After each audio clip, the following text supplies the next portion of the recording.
Hey YouTube, this is how I'm trying to haul all this stuff to my truck. I have my battery, part of the motor mount. This is the boat.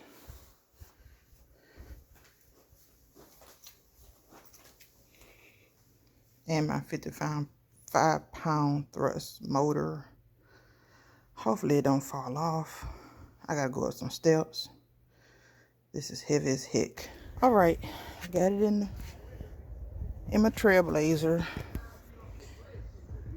Plus my makeshift toolbox and all the other crap I have in here.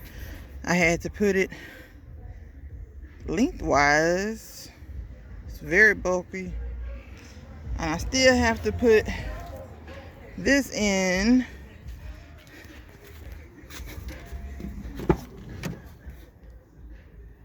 I put my motor in the front, well, the back seat to make it fit.